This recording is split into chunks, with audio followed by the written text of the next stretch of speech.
નેતાઓ જે રીતે પતંગબાજીનો આનંદ માણી રહ્યા છે, પતંગ ચગાવવાનો આનંદ જે બંને નેતાઓ સાથે માણતા જોવા મળી રહ્યા છે, ખુલ્લી જીપ પર સવાર થઈ અને જે મહાકાય પતંગો, અલગ અલગ આકારના પતંગો જે ચગી રહ્યા છે આકાશમાં, તેને તેઓ નિહાળી રહ્યા છે, સાથે સાથે પોતે પણ પતંગ ચગાવવાનો આનંદ માણી રહ્યા છે।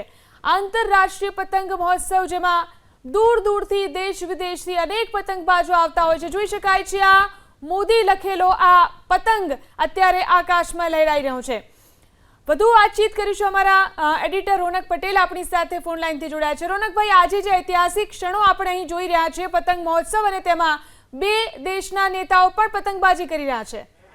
પતંગ ઉત્સવ એ ગુજરાતની પ્રગતિનું પ્રતીક છે, આપણા દેશની પ્રગતિનું પ્રતીક છે, આપણા દેશની આર્થિક તરક્કીનું પ્રતીક છે। આપણે તમામ લોકો જાણીએ છીએ કે ગુજરાતમાં નરેન્દ્રભાઈ મોદીના મુખ્યમંત્રી તરીકેના કાર્યકાળની અંદર આંતરરાષ્ટ્રીય પતંગ મહોત્સવની શરૂઆત થયેલી હતી, અને પાછળનો આશય પણ એ હતો કે પતંગના જે ઉત્પાદકો છે, પતંગ બનાવતા જે ગૃહ ઉદ્યોગ તરીકે જે પતંગ બનાવે છે, પતંગ મહોત્સવ માત્ર આજે અમદાવાદ પૂરતો જ સીમિત નથી। આપણે તમામ લોકો જાણીએ છીએ કે સુરત, રાજકોટ, અમદાવાદ, ભાવનગર, જામનગર તમામ શહેરોમાં આ જ રીતે આંતરરાષ્ટ્રીય કાઇટ ફેસ્ટિવલ મનાવવામાં આવે છે।